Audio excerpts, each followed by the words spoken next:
do you have some specific way of how your process goes? Or like some patterns of how you work?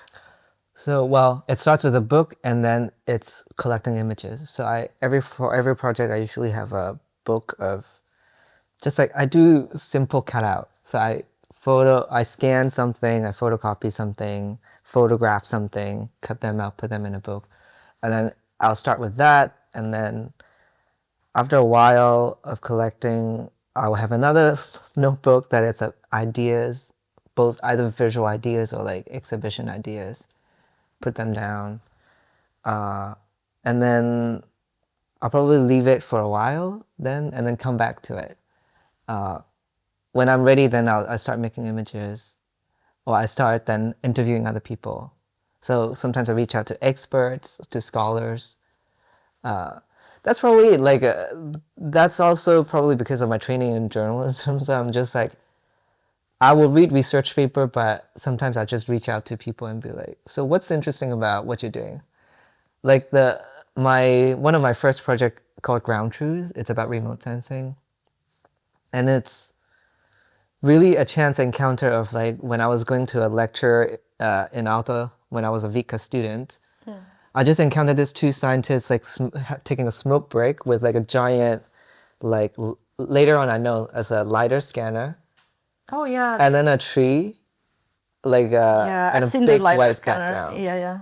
So I was like, what are you doing? And then it kind of started from there.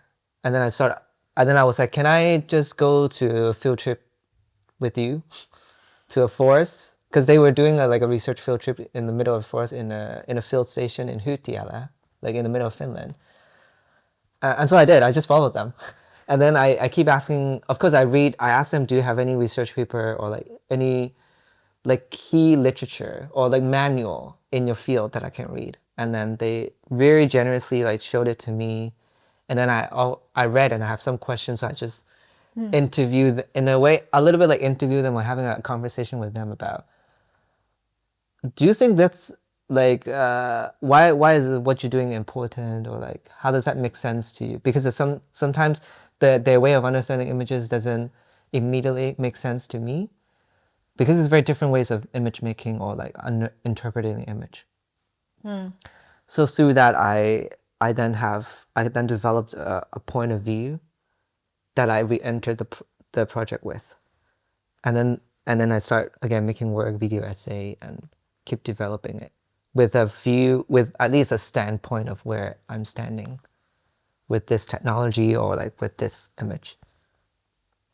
Yeah, I totally can see the connection of you coming from journalism and Yeah. talking with these experts in this way. Yeah.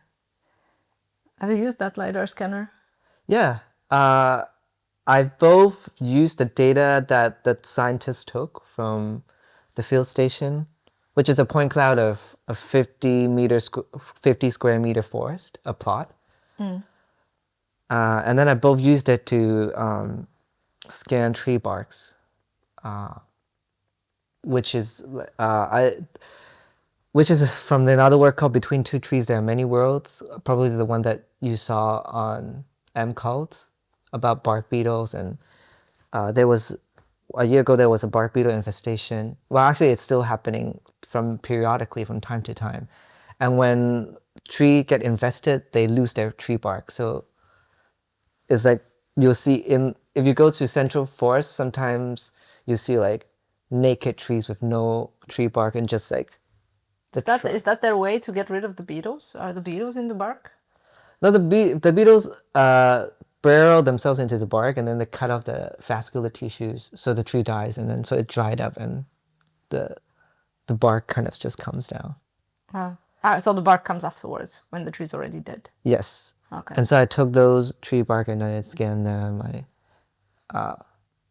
And then I use that as a material in an exhibition, but also in a video essay.